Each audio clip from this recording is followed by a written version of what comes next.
Hello again, everybody. Welcome back to the kitchen here at Homesteading in Idaho. I'm Audra. Hi, guys. All right, we're going to be doing some fermented broccoli. Got a whole bunch of broccoli, going to be fermenting it. You can also freeze it and pickle it, put it in cans, and you can can it regularly if you have a pressure canner. If you do not have a pressure canner, you can water bath pickle them. But I'm actually going to be fermenting them today so that we can get more out of it than I would if I pickled or pressure canned. So pressure canning and pickling are great options, so is freezing, but we're going to get more out of the live plant by fermenting, doing fermented pickling, if you will, if you want to think of it that way. Anyway, we're going to ferment it to get more out of this than we will with those other options. So I've got one jar here. These are quart-sized jars with 2 tablespoons of the canning and pickling salt in it. You could also use the pink Himalayan salt if you would like. You can use sea salt. You can use kosher salt. There are plenty of salt options. The one salt you cannot use. Okay, yeah, you can use it, but you're going to end up with a dead mess. And I do mean literally a dead mess. You cannot use iodized salt. Iodine in salt kills, so iodine, let's think about iodine. What do? We put it on wounds to kill germs, correct? You know, we use it for cleaning to kill germs. So if you want to put iodized salt into your fermenting, you're just going to kill everything good, all the probiotics, everything, all of those things that you want in your fermenting. You're going to wipe them out. You're going to kill them, gone, they're done. So please do not use iodized salt. If you're in a pinch and you're like, hey, I don't have the money to go buy a big box of canning and pickling salt. You guys, I get the pink salt at the dollar store. There are options. There are tons of options. If you go to the store, look at the cheap shelf, you know, the cheap section of the salt shelf. There are plenty of options for your salt. Okay, so to get started, besides the broccoli, I'm going to be using approximately 3 pounds of broccoli, 3 or 5. I've got quite a bit. And usually I would put it into pint jars, but I want to save some space in my refrigerator, so I'm going to be using quart jars, and that is just fine. I'm going to be using 2 tablespoons of salt in a quart of water. Now, if you use water, well, duh, you've got it, right?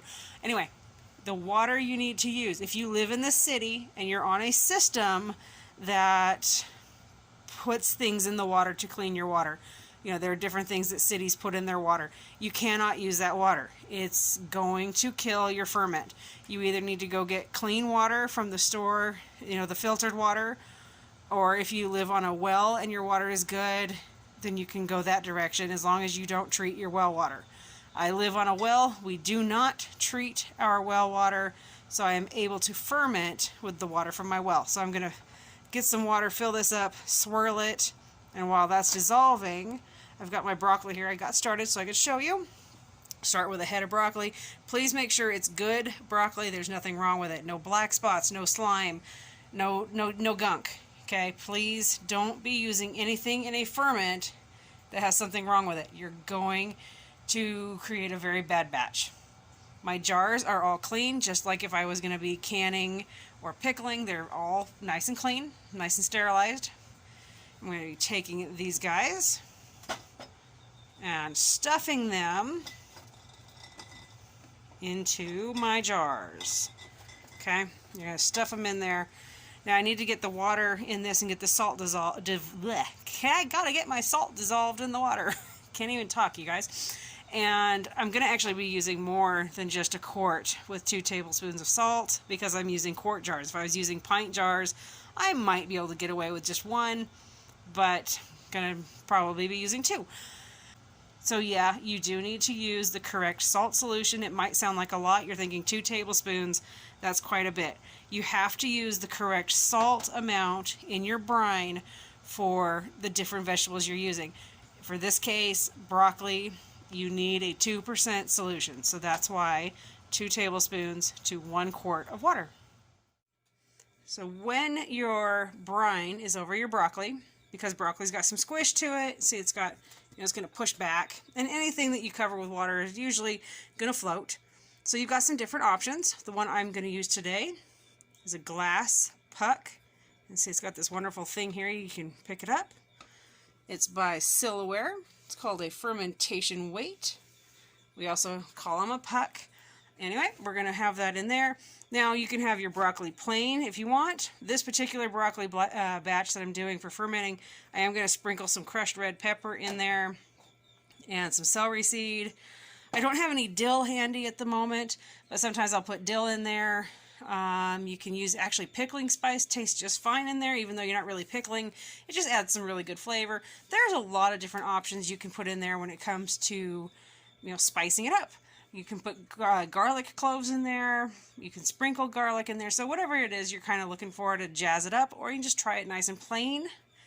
But if you do not have a puck or a fermentation weight, some options I've heard of people, Stacy over at Off Grid with Doug and Stacy has some videos, amazing videos, Stacy, like seriously. She's the one that, between Stacy at Off Grid with Doug and Stacy, and then Nancy at Hollis and Nancy's Homestead, and then Rebecca Rhodes over at Abundant Permaculture. Between those three, watching all of their videos that they talk about and do, they are the ones that gave me the courage to be able to do this myself. So huge thank you to those wonderful ladies for their videos, like just phenomenal.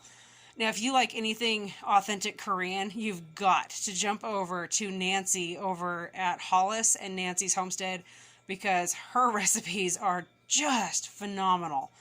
I can't even pretend to be as good as she is with her fermentation when it comes to, like, oh my gosh, love her recipes. So go check her out.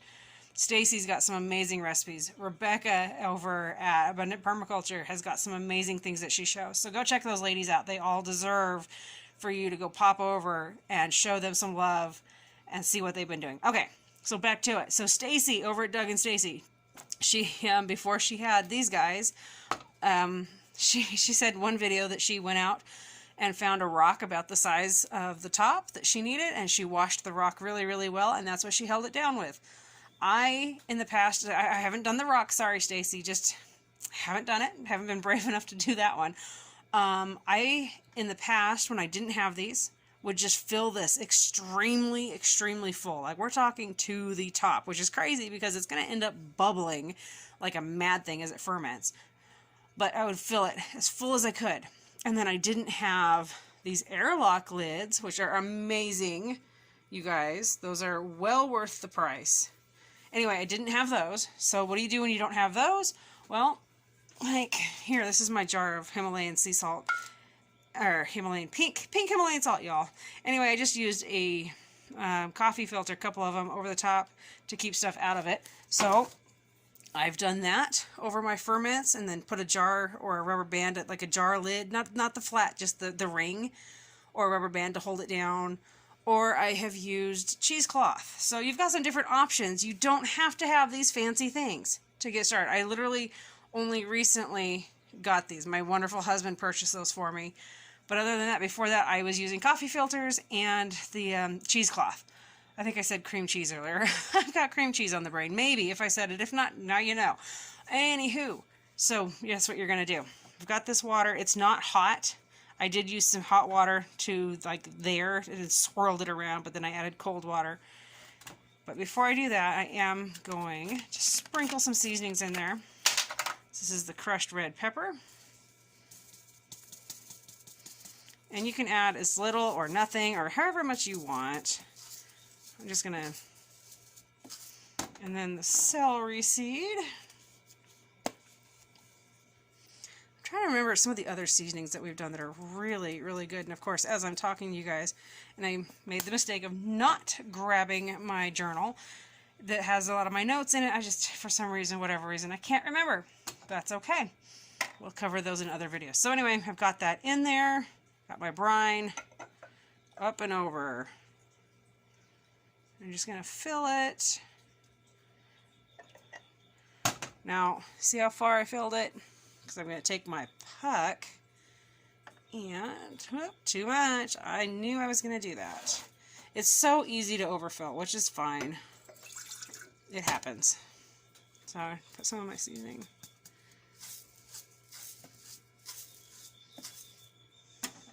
If you hear that peeping in the background, or that cheeping or chirping, however you want to say it, that is a little quail that is a rescue, and there'll be a video all about the little quail. So, all right, let's see if I have enough water now.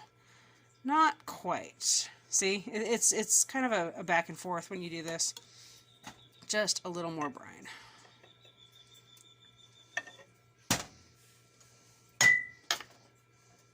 You just want to make sure that you can push that down.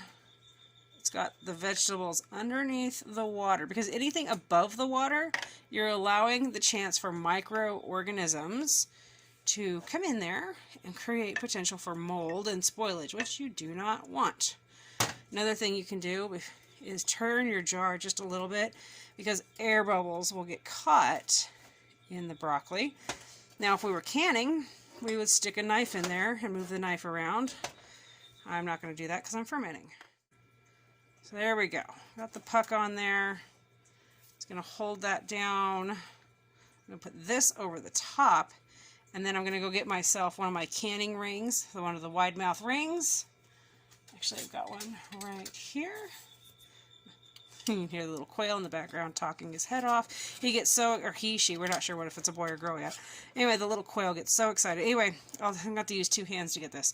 But the quail, he's in the background. He, she is in the background, just so excited. Whenever I talk, the quail gets really excited. But anyway, I'll take two hands here in a minute off camera and tighten this down. Next thing, because this is fermenting, it's going to create bubbles. That's what fermenting does. I have some pie tins that are retired, and I have some glass pie tins, or like some glass square cooking dishes.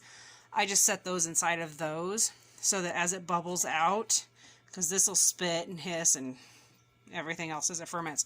Anyway, I just set my jars in those so that as it bubbles over and the liquid comes out, it just it has a spot to pool, and I can dump it out and clean it instead of it ending up all over my countertop. Now, where am I going to put this? You want to put this in a spot in your kitchen that's like hopefully dark if you can help it, or like in a pantry, but don't forget about it. don't forget about it. You want to put it in somewhere like that if you can, and then you're just going to check it on it every day. Now, because I put some seasoning in there and it might season and end up clogging that, I'll come by and I kind of push on it like that to open it up each day. I'm going to leave this fermenting for a minimum, bare minimum of 3 days. We actually prefer to go 7 to 10 days.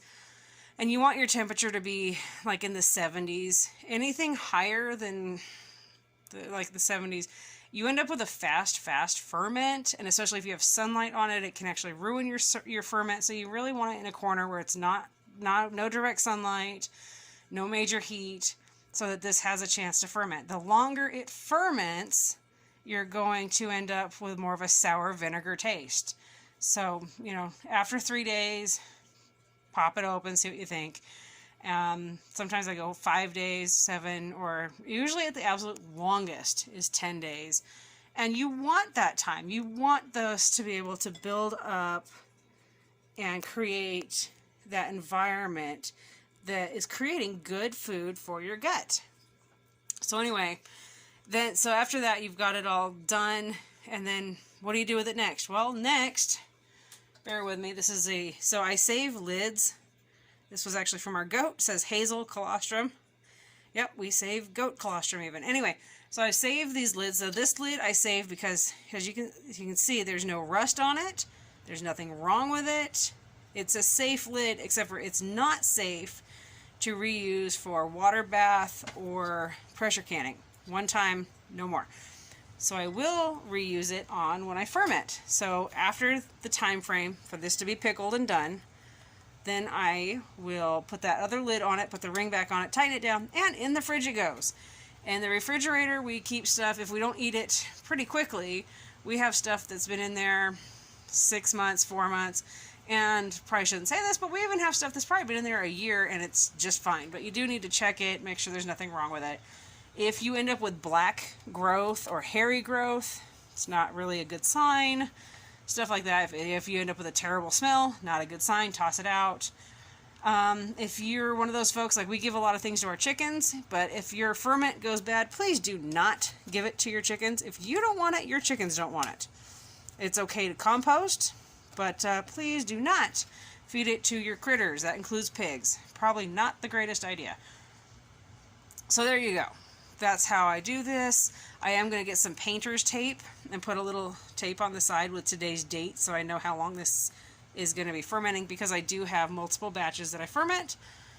So that just helps me keep track. That way I know how long, and then if I put it in the fridge, I can look at it in the refrigerator and I know how long I've got to use it. So there you go. If you've got any questions, feel free to ask. I'm always happy to answer questions for everybody. Now that I've got that done, I'm going to tighten this up, go put it in its corner, and make a little bit more brine, because like I said, it's going to use a lot of brine. Broccoli, it takes up a lot of space, but it also has a lot of air space, so lots of brine liquid. But yep, anyway, hit me up with any questions you've got. I'd love to chat. If you've got other tips that maybe I didn't cover or whatever, feel free. And hopefully we'll catch you on the next video. Hit that like button, hit subscribe, and we will see you later.